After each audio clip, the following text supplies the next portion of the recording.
Hello and welcome back to another English lesson. I am filming this inside my classroom.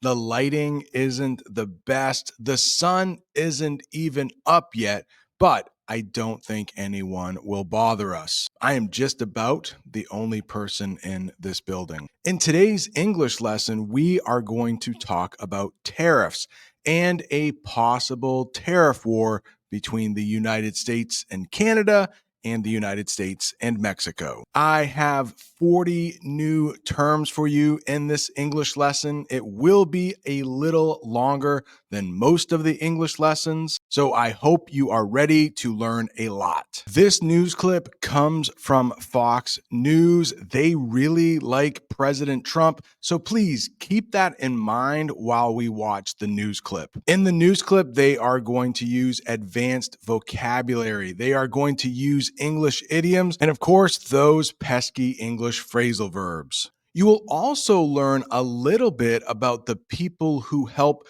President Trump make his decisions. We will, of course, talk about tariffs. We will talk about the president of Mexico, Claudia Sheinbaum. We will talk about this idiom, pump the brakes. Do you know this word? Retaliatory. It's fun to say. The English phrasal verb, work out, hit back at. Curb the flow. We will learn about our new Secretary of State, Marco Rubio, Treasury Secretary Scott Bessent, and Howard Lutnick. He is the new, well, he's not quite the Secretary of Commerce yet, but he probably will be. And these are three people who help President Trump. How about this English phrasal verb, pouring through? And so many more. We have a lot to learn. Let's get right to it. Fox's alert, and the breaking news of the day is on tariffs, and we just have word that the Mexican president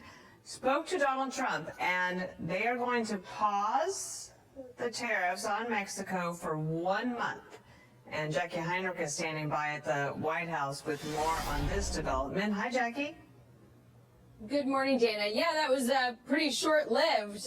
The president spoke with Mexican President Claudia Sheinbaum, the two sides agreeing to pump the brakes on the tariffs and then retaliatory tariffs that Mexico promised for the period of a month while they work out the terms of an agreement. The Mexican president just posted some of the details. Mexico is going to immediately send 10,000 members of the National Guard to prevent drug trafficking from Mexico to the United States, particularly fentanyl. For most of these words, I will have a picture, and for all of them, I will have the official definition, and I will use it in a sentence. Tariffs. Now, these are taxes. They are taxes that a country adds to goods or things that people buy coming from another country. The US planned to impose tariffs on Mexican products, making them more expensive. And in the picture, you can see a Canadian flag. Tariffs were also going to be imposed on Canadian goods. But there has been a pause. A pause is a temporary stop or delay. It's not permanent. It will not last forever. The US and Mexico agree to a 1-month pause on the new tariffs. The next term they use, I really couldn't find a good picture for, but let's talk about what short-lived means. Exactly what it sounds like, lasting for a brief period of time. The tension over tariffs was short-lived after the agreement. We have the president of Mexico. Her name is Claudia Sheinbaum. And as you can see in the definition below, she is the president of Mexico. President Claudia Sheinbaum negotiated with the U.S. to delay the tariffs. Let's practice a little reading here with this paragraph about Claudia Sheinbaum. Claudia Sheinbaum was born in Mexico City in 1962. Her parents were scientists, and she studied physics and energy engineering. She worked in the government to help the environment and later become the leader of Mexico City. In 2024, she became the first female president of Mexico. They talked about this idiom, pump the brakes. I didn't know if you would know that one, so let's talk about it. It means to slow down or stop an activity. The leaders decided to pump the brakes on implementing the tariffs. They slowed down a little bit. There is going to be a delay, there is a pause. Fox has alerted the breaking news of the day is on tariffs, and we just have word that the Mexican president spoke to Donald Trump, and they are going to pause the tariffs on Mexico for 1 month. And Jackie Heinrich is standing by at the White House with more on this development. Hi, Jackie. Good morning, Dana. Yeah, that was pretty short-lived. The president spoke with Mexican President Claudia Sheinbaum, the two sides agreeing to pump the brakes on the tariffs and then retaliatory tariffs that Mexico promised for the period of a month while they work out the terms of an agreement. Be careful when you say this word. I will say it a couple times. Retaliatory. Retaliatory. It means done as a response to an action, often to punish. Mexico considered retaliatory tariffs in response to U.S. actions. And it would look like this. If the U.S. put a 25% tariff on goods coming from Mexico, Mexico would retaliate. They would do the same. Retaliate is the verb, retaliatory is the adjective. We have the phrasal verb to work out. We have a couple definitions for that in English, but the way they use it in the newscast was like this: to create or figure out a plan. The two countries need to work out a plan to address trade issues. The president spoke with Mexican President Claudia Sheinbaum, the two sides agreeing to pump the brakes on the tariffs and then retaliatory tariffs that Mexico promised for the period of a month while they work out the terms of an agreement. The Mexican president just posted some of the details. Mexico is going to immediately send 10,000 members of the National Guard to prevent drug trafficking from Mexico to the United States, particularly fentanyl. Now, you might know the word traffic in English. That means there are a lot of cars on the road, but trafficking is different, and it's a verb. It means illegal buying or selling of goods, often drugs, or very sad, it could be people. Both nations aim to stop drug trafficking across the border. I don't have a picture for this one, and I am a little scared to say it. It's kind of hard, particularly.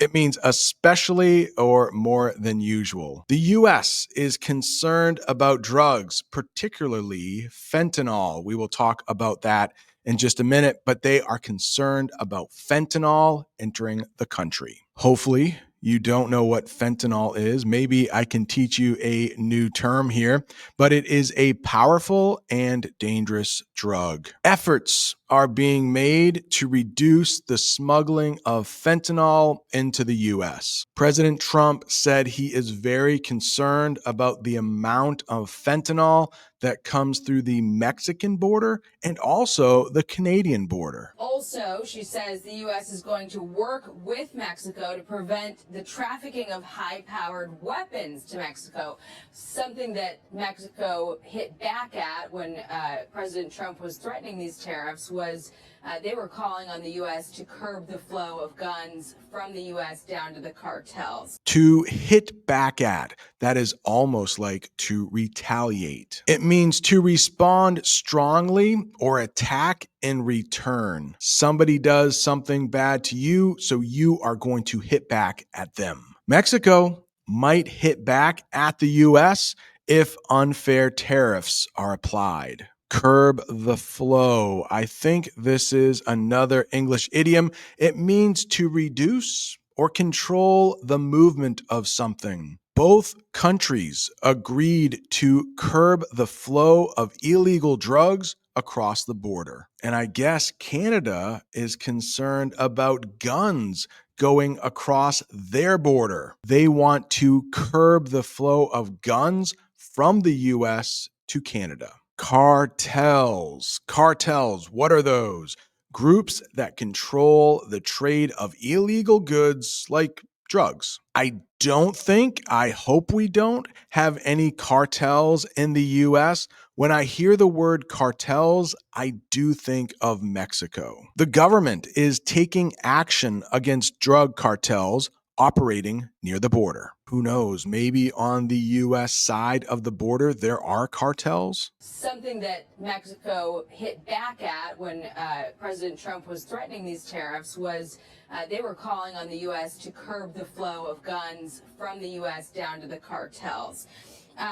Sheinbaum says the two teams are going to begin working today on two fronts, security and trade. They mention on two fronts in the newscast. We have talked about fronts in the past when it comes to war. I mentioned in another English lesson how in World War II, the United States fought a war on two fronts. They fought one in Europe and one in the Pacific against Japan. The official definition: dealing with two areas or issues at the same time or simultaneously. The US is addressing challenges on two fronts: trade and security. They are also putting tariffs on two fronts: the Canadian border and the Mexican border. Sheinbaum says the two teams are going to begin working today on two fronts, security and trade.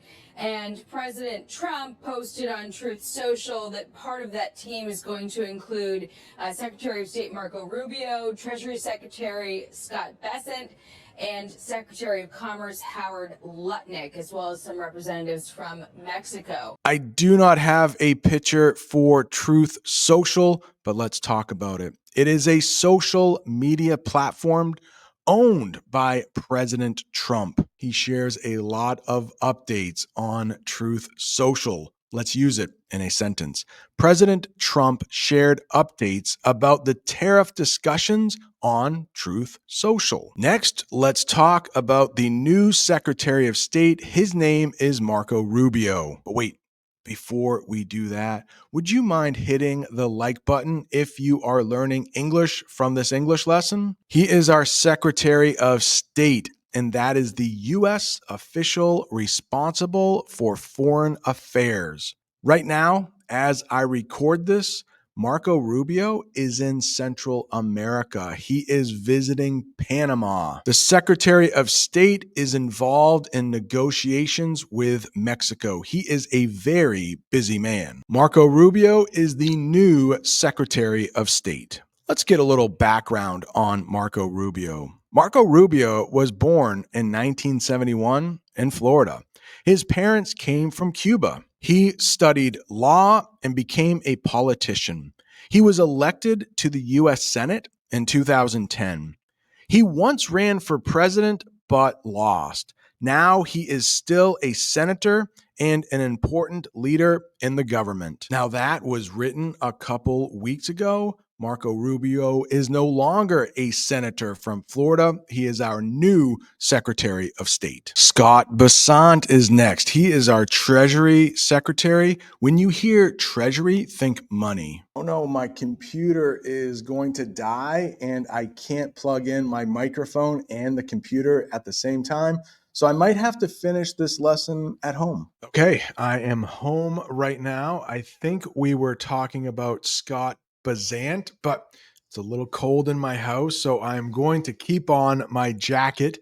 Nobody has been home all day. The heat hasn't been on, but I did want to show you this tie. I have 7 students in my classroom from Afghanistan, so I wore a tie with the Afghan flag on it. Okay, now back to the English lesson. Treasury Secretary, I said, remember, think of money. Let's get the official definition. The U.S. official in charge of financial. Whenever you hear financial or finance, also think money. And monetary matters. Monetary is the adjective form of money. The Treasury Secretary discussed the economic impacts of the tariffs. Economic, that is another word. When you hear it, think money. Let's dive a little bit deeper into who Scott Bessant is. Scott Bessant was born in 1962 in South Carolina. He studied political science at Yale University. Yale is one of our best universities. He worked as an investor and started his own investment company. In 2025, he became the U.S. Treasury Secretary. He is the first openly gay person to hold this position. One last government position we need to talk about: Secretary of Commerce. I'm sorry, there will be one more government position we'll talk about a little later. Whenever you hear commerce, think money as well. The U.S. official responsible for trade and business. The Secretary of Commerce is looking over the effects of tariffs on businesses. Howard Lutnick, that is the picture I have. He is President Trump's pick for Secretary of Commerce, but he hasn't been confirmed yet. So as of right now, the US does not have a Secretary of Commerce, but there is a good chance that he becomes the Secretary of Commerce. Let's get a little background on Howard Lutnick. He was born in 1961 in New York. He studied economics and became the leader of Cantor Fitzgerald. I don't know what that is, but if you keep reading, we will find out. A financial company. So this company has something to do with money. After 9/11, he helped rebuild the firm and supported victims' families.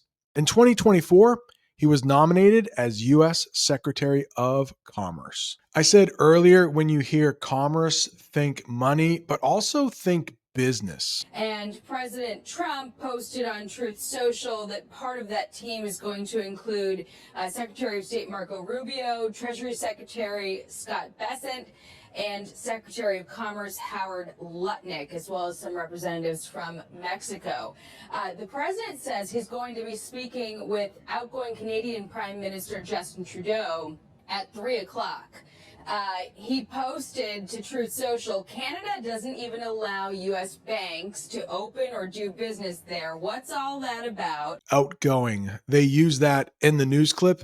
Let's get the official definition: leaving a position or job. Take a look at that picture. It looks like that person is leaving their job. They have packed up all of their stuff. Let's use outgoing in a sentence.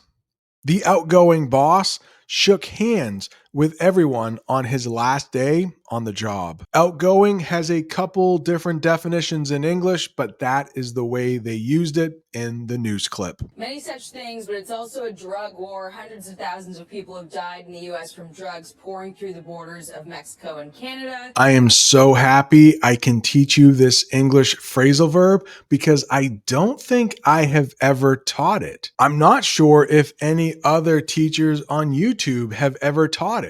Pouring through. It's a great English phrasal verb to know, and it means moving in large numbers through a place. Authorities are concerned about illegal goods pouring through the border. Canada is worried about guns pouring through their border. Let's take a look at that picture. The sunlight is pouring through the window. Let's read that sentence and put it on the screen. Sunlight came pouring through the window. I also like this one. A glimmer of hope. What does it mean? A small sign that something positive may happen. The agreement offers a glimmer of hope for improved U.S.-Mexico relations. I mean, the U.S. and Mexico are so close. We need to have a good relationship with our neighbor, right? And it sounds like Mexico is sending 10,000 troops to the border. That should definitely help with illegal goods pouring through the border. Hopefully they can stop that. Hopefully they can curb that. many such things, but it's also a drug war. Hundreds of thousands of people have died in the U.S. from drugs pouring through the borders of Mexico and Canada. Just spoke to Justin Trudeau, and we'll be speaking to him again at 3 p.m. So a glimmer of hope there for Canada that they might be able to also achieve a pause, as Mexico did, if some terms are agreed to. Deadline. They also used deadline. Do you know this word? The latest time by which something must be done. Maybe you have an English test on Friday. The deadline to study for that test would be Friday. The countries set a deadline to finalize the trade agreement. But certainly a lot of fast-moving developments here this morning ahead of that midnight deadline when the 25% tariffs were set to go into effect, Dana. I want to hop in here. This Truth Social suggests that this negotiation is kind of the start of this deal. As you put up this Truth Social, the 10,000 Mexican soldiers on the border separating Mexico and United States, as well as you mentioned this team of Rubio, Bessent, Lutnick to negotiate whatever this deal looks like. So what the Mexicans are agreeing to now may be just the first step in what President Trump wants to happen before the month. Yeah, Brett, it does sound like that. Certainly you had the president last night when he returned to the White House talking about trade deficits. I love this English phrasal verb too. Hop in. It means to join or add to a discussion. The news reporter hopped in and shared his thoughts on the tariff issue. Instead of saying, hey, can I interrupt for a second? You can say, hey, do you mind if I hop in and add my opinion? I don't mean to interrupt, but if I could just hop in for a second and give you my opinion. Trade deficits. Trade deficits. When a country imports more goods than it exports. In other words, they are probably losing money. The U.S. aims to reduce its trade deficits with other countries. I did not have a good picture for this one. A component, it basically means a part of something bigger, but let's get the official definition. A part or element of something larger. Tariffs are a component of the government's trade policy. And that being a component of his gripe with these countries.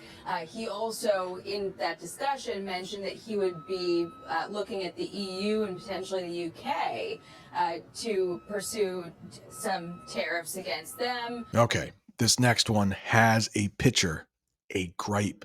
You can have a gripe with someone. It's another way to say a complaint or problem with someone. Businesses have a gripe about the potential negative effects of tariffs. I have a gripe with the English language. Why do you have to be so hard to learn? I also use potentially in that newscast. I could not find a great picture for potentially, but let's talk about the definition. Possibly. Capable of happening. If you keep watching English lessons on YouTube, you could potentially become a great English speaker. The tariffs could potentially harm both countries. This next one is a verb, pursue. Pursue, it means to follow or try to achieve something. You could be pursuing a job that requires you to speak English. This woman is pursuing a goal to reach the top of that mountain. The U.S. will pursue further negotiations to resolve trade issues. In other words, they are going to try to find other ways to talk with Mexico to fix the problem. Certainly you had the president last night when he returned to the White House talking about trade deficits. And that being a component of his gripe with these countries. He also, in that discussion, mentioned that he would be looking at the EU and potentially the UK to pursue some tariffs against them. We assume to achieve some sort of similar trade deal. But you did have the NEC director come out this morning and try to sort of soften the president's remarks about this being about trade, saying, look, it's a drug war, it's not a trade war. One more government official we need to talk about: NEC director. That means the head of the National Economic Council. Economic, money. Council, it's like a group of people. The NEC director helps give advice to the president when it comes to money. Let's use NEC director in a sentence. The NEC director spoke about how tariffs could affect American businesses. The guy in the picture, let's talk really quickly about him. A guy named Kevin Hassett, that's his picture there. He might be Trump's pick for NEC director. That is another position that has not been filled yet, just like the Secretary of Commerce. Wow, 30 terms already. Softened remarks. Your remarks could be harsh. That might make somebody else feel bad. If you try to soften them, you try to make them sound not as mean, not as hard, to make a statement less harsh or strong. After some harsh words, the president softened his remarks about increasing tariffs on Mexico. Jackie, one of the things President Trump did last night is, in the quick video that he did, he said that there might be some short-term pain for Americans, but saying that it would be worth it in the end. Next, we have two idioms: pain in the wallet and pain at the pump. The newscast did not talk about the pump one, but we will. In the newscast, they talk about people might have pain in the wallet because of these tariffs. It just means a situation that makes things more expensive or cost more money. Higher tariffs on Mexican products could cause pain in the wallet for American shoppers. Now, I haven't heard that term all that often, but I have heard pain at the pump. Let's talk about that. It means the high cost of gasoline. If tariffs affect oil imports, Americans might feel more pain at the pump. In other words, they might have to pay more money for their gas. If something is worth it, it means it's a good thing to do. I hope you're finding this English lesson worth watching. Something that has enough value to justify the effort or cost. You have been watching this English lesson for a long time. If it's worth it, you will keep watching because you think you will keep learning English. The government believes the trade deal will be worth it in the long run. Is that a new idiom for you? In the long run? It means like in the future, maybe for the next few years. I promise, learning English will be worth it in the long run. Yeah, and that was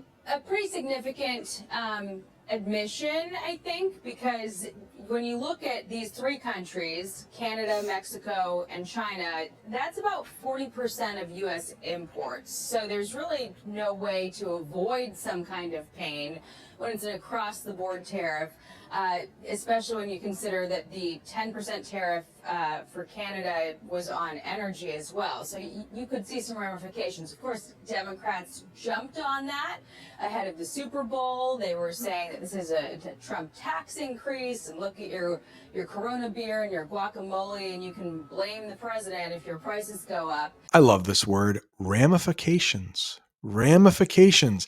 It's the bad things that could happen because of something you did. The US and Mexico are considering the ramifications of new tariffs before making a final decision. If you stay up late at night, the ramifications might be you are tired and in a bad mood the next day. I think this is the second time I've talked about the Super Bowl in an English lesson. It's just the championship game of the U.S. National Football League. In other words, the NFL. Some companies worried that higher avocado prices could affect guacamole sales for the Super Bowl party season. A lot of people have parties during the Super Bowl. Just in case you don't know what guacamole is in English, let's talk about it. A dip, like meaning maybe you can dip pieces of food into a bowl full of guacamole. A dip made from mashed avocados, popular in the US and Mexico. Before we go any further, that green stuff in the bowl is guacamole. Crazy fun fact here. I just asked ChatGPT, my best friend, is guacamole from the Spanish? I thought that was a word that English took from Spanish. And no, it's from a language I have never heard of, but it was spoken by the Aztecs. Those were some of the people in Mexico before Europeans came, before the Spanish visited. So guacamole is a very, very old word. Tariffs on Mexican avocados could make guacamole more expensive for American consumers. Consumers just means people who buy things. So you could see some ramifications. Of course, Democrats jumped on that ahead of the Super Bowl. They were saying that this is a Trump tax increase, and look at your Corona beer and your guacamole, and you can blame the president if your prices go up. But the president, in talking about the possibility that we would feel some pain, really doubled down on the unfair practices of these countries. He really took issue with Canada and said that they've been abusive to the U.S. in terms of trade. And he also repeated his points on illegal immigration and on the flow of fentanyl. So it was something to hear him say that, but it was also obvious to a certain extent. But this, avoiding that from happening, at least for the next 30 days, we saw this go on with his negotiations with Colombia.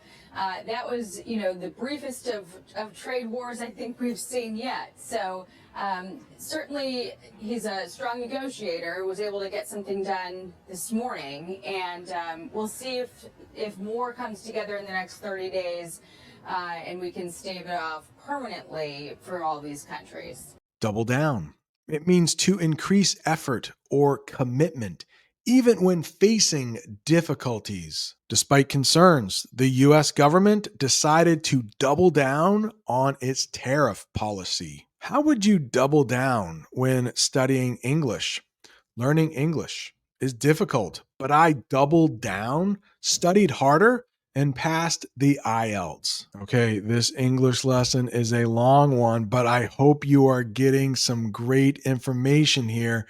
Stave off. Another English phrasal verb I'm not sure I've taught before. It means to delay or prevent something bad from happening. Mexico and the US are trying to stave off a trade war by negotiating a deal. Negotiating means you work with another person to try to get the deal done. Maybe you don't get everything you want if you negotiate. Take a look at that picture. I believe that is a crocodile in the picture. I could be wrong. It might be an alligator. I really can't tell the difference between the two animals, but look at that sentence.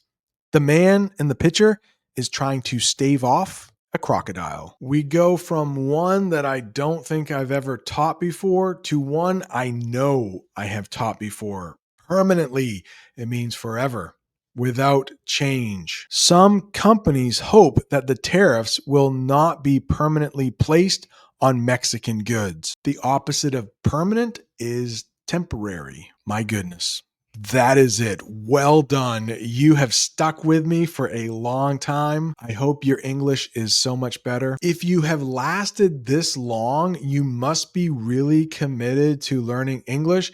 If you would like to become a channel member, it does cost a little bit extra each month, but you get an extra English lesson each week. There is a link in the comments and the description if you would like to become a channel member. Thanks so much for watching. See you next time.